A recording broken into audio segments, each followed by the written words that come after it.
Hi guys, happy Thursday, whatever day this is, whenever you're watching it. I'm Meg, welcome. I'm the owner of Thistle Rose Bridal in Mansfield, Mass. This is one of our fun weekly videos we try to do for our brides and our brides' family and friends, just to educate you a tiny bit on your bridal shopping experience, right? We love to have fun. Most of the time, it's always a better video when I have a drink in my hand. Tonight, I do not. We have 4,552 things to do. And I was like, all right, Meg, let's focus. So instead of having a drink, I stuffed a Reese's in my mouth right before this video. And I'm supposed to be counting my points. So that's not going to be good. Side note, welcome again. So again, guys, I'm so excited that you could join us. Those who watch our videos or who follow us know that we are a small one-on-one boutique in Mansfield, Mass. Just about 40 minutes or so south of Boston and just about 20 to a half hour north of Providence. So we're in a really great, perfect New England spot. We focus on one-on-one bridal appointments to make you guys have the most enjoyable, comfortable experience ever. So, blah, blah, blah, Meg. Oh, and if you've watched your videos, you know that I kind of bounce from subject to subject. That's just who I am. So excuse my ditzy moment. But today I'm super pumped because I've been wanting to talk about this for a while because it's always like funny when it happens in a bridal appointment. So when you're trying on different gowns, sometimes you come in with images and things like that. We talk about colors of your wedding, right? Like kind of just like inspiration and things like that. Well, you just don't know until you try on, but there's so many different shades in bridal gowns now. You know, it's not just that strictly white or ivory. There's so many different colors, so many different tones of different colors. It's amazing. And we really focus, that's not a word, focus on it now when we talk about our photos, right? So one thing I'll always say to a bride if they come in and they're like, oh, you don't want to wear ivory, or I definitely want to wear champagne. It's so important to think about how you want your photos and like what's that feeling and the tone that you want from your photos, because obviously your gown is going to be in most of the photos, and so it's going to pick up on that, and so it should really all coordinate and work together, right? And now different colors look better on different skin tones. There's so much to talk about here. I'm actually going to break it up into a series for you guys. So stay tuned for that. We're going to be kind of bouncing up and down and talking about different colors and what looks good on what skin tones. So those will be coming in the future.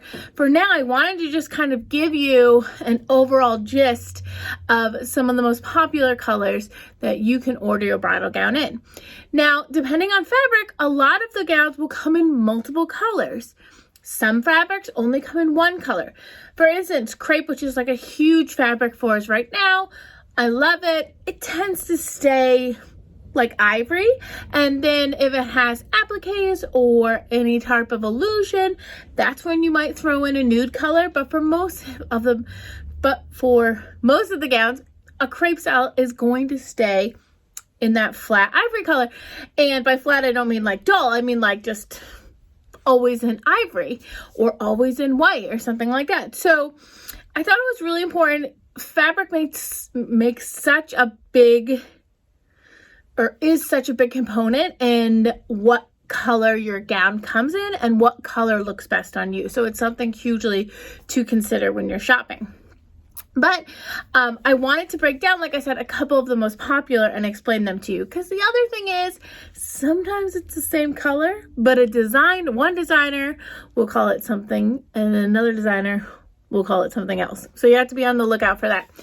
It tends to be the same family, but you never know. So I just blabbered on about that for 5 minutes. That's crazy. I apologize.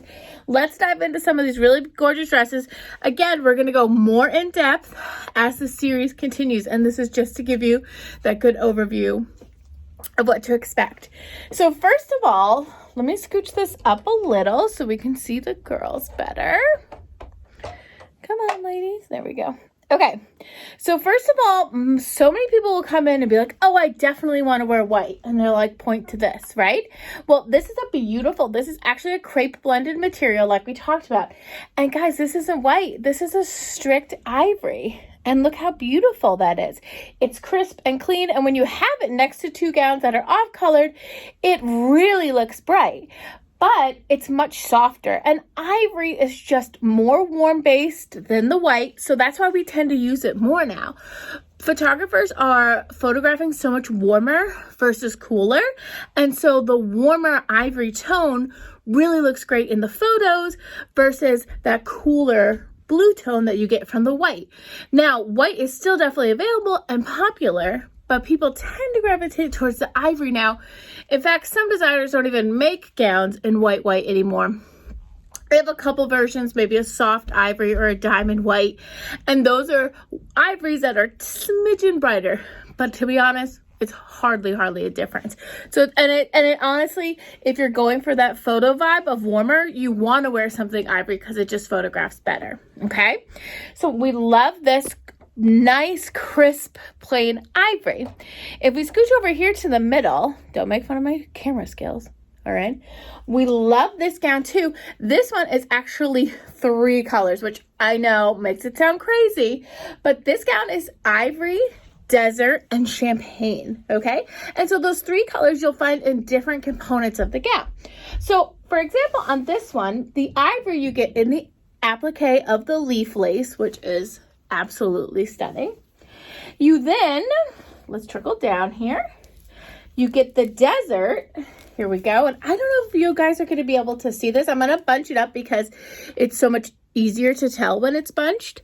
But the desert is actually in a couple layers of the tulle here. Okay. And then, and I'm going to actually show you before I go on. So this is an ivory tulle and this is a desert tulle. So I hope you guys can see that on camera, but it is slightly darker and it's so, you just wouldn't know until it's right next to it, right? But once you see it, you can see how that desert really just deepens it a little bit. And then the champagne for this one is going to come in the lining, okay? So you can see how this is slightly like a little bit yellower and has a little bit of a sheen, and that's our champagne. So champagne is a really popular lining now because it's just a smidgen darker. Another really popular lining is sand, which we also really like. And sand, desert, kind of similar things, but desert is going to be warmer again, a little bit more pinks, and the sand pulls out a little bit more of the gray, okay? So this is really beautiful. So that's why, like, when we're writing down your contract, you're like, wait, Meg, I thought my dress was like just champagne and ivory, and I've written down like 14 colors. That's just why. It's all the little components that make it up. Now this one, another great example, this is actually 3 colors also. So this is ivory, taupe, and rose, okay? And so where you get the mix of colors mostly comes from this one in the skirt. So the appliques again are ivory. That tends to be pretty standard across the board. Sometimes some of them will throw in like a metallic thread, which will darken the applique a little bit. But most of the time your ivory comes in the applique. Now, this one, see how this has like a little bit of a sheen, okay? You can see, oops, hold on. Pulled up the wrong thing. Ooh, something just shook the window. Sorry, that frightened me. Okay, so our rose comes into play here in the organza. So I'm going to bunch it up again, and you can see it's just a little pinker toned. And then our taupe, they call this taupe. It does look a little champagne-y. This is a different material, and again, just different designers. So they call this their taupe lining. And then this, like, so you can compare, is like a champagne lining. And you might be looking at it and thinking, well, this looks more champagne to me than this one does. But again, this is on a satin base, so it has more sheen anyways. And this one is just on like a polyester blended base, so it's flatter. So, and again, different designers with different names, right? But the rose here just pops in a little bit more pink than the mix of 3 colors on that one. This is going to be a little bit more neutral with the desert. I see I'm already getting confused with the desert, the ivory, and the champagne. And this one is going to read a little bit warmer with the rose and the taupe and the ivory. And then again, we have our gorgeous simple ivory. So this is literally the tip of a huge iceberg, okay? And we're going to dive more and more into it. And like I said, we want to talk about what colors we feel like looks good on different skin tones and all of that stuff. So stay tuned, it's coming. But I just wanted to give you a little taste tonight. So, hey guys, I hope you're having a great Thursday. As always, please feel free to reach out to us with any questions, thoughts, comments, ideas, anything you want us to put in a video. We love to talk about it. So definitely jump into our DMs, email us, text us, and let us know your thoughts and ideas. And we hope you have a great day. Thanks for watching.